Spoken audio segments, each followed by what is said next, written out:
Manny, I'm right behind you. Look out. Watch out, Manny. Right? I'm in the mood for a bar right now. A big congrats on the Tender Bar, by the way, you guys. It's honest and absorbing and utterly relatable, no matter where you're from. Thank you so much. You guys are so welcome. Let's begin with you, Mr. Ben. Fantastic as Uncle Charlie. Give us the genesis of the film. What got you interested in joining the cast as Uncle Charlie? Well, I mean, actually, I read the book. Interestingly enough, like after Argo, Clea Duvall, who's now a very good director, and she was also in Argo, and a friend of mine gave me this book just as a recommendation years later, and I remember loving it. And years later, I just sort of like opened an email from George that said, "Hey, do you want to come do this? I've adapted this. Bill Monahan's adapted. I'm directing it." And it was like, one of those things where it's like how many moments in life where something great just sort of falls out of the sky. I don't know what to attribute it to. I was very lucky, very grateful. And then it was just as wonderful an experience as I had hoped it would be, both as a piece of material and the people that I worked with. I was very lucky, especially with this guy. Oh, yeah, that's right, Mr. Daniel. You're equally fantastic as our young JR. I mean, seriously, the screen lights up whenever you guys are together. So when you heard that you would be in the movie and this will be your feature film debut, right? What did you think? Oh, I was excited to film it. Well, at first I didn't know if I was gonna get it. And then when I found out I got it, I just went ballistic. I was so happy that I got it and I was gonna hang out with him, this guy. Oh, He is at the politics. He's already learned how to schmooze, how to hustle. he's ready. But I love the dynamics though between Uncle Charlie and JR. Mr. Ben, you're like his Dumbledore or Yoda or Gandalf, right?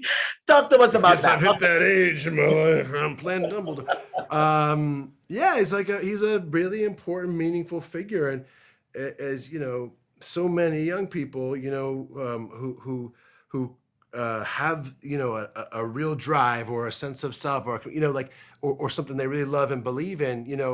There is no self-made man, self-made person, really. We're anybody who has that has had somebody in their life who's believed in them and supported them and cared about them. Not somebody perfect, not somebody who said all the right things. A lot of our role models have all kinds of different, and families look all sorts of different ways. But the one thing that's consistent in growing up and believing in yourself is being loved.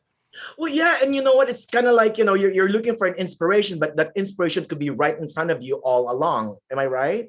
Sure, it's very, and sometimes we think, oh well, listen, I wish my life looked like this, or I wish I had that, or I wish I had, and really, if we're lucky, we have people in our lives as children who love us and care about us, and that we're the product of all that time. And when you're a kid, you don't always know it. You may not always appreciate it, as I've noticed with my own children. But they sometimes, they just say, "Dad, you can leave my room now," and you think like, "No one wants to play a game, no shoots and ladders," But I think eventually, in aggregate, that all that stuff adds up. That sense that somebody cares about you, somebody believes in you, somebody loves you, who you are, just as you are, whoever you are.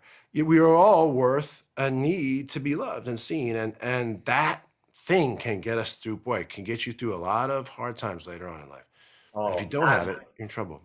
Absolutely, absolutely correct. I love that. And a big congrats on the Tender Bar. Again, it makes me want to go back home wherever that home takes me. Really, right? Yes. Happy holidays, you guys, and cheers. Thank you. You too. Thank Happy you. holidays. Merry Christmas. Bye, guys. Merry Good Palm Christmas. Springs. Thank you. Yep. Soon.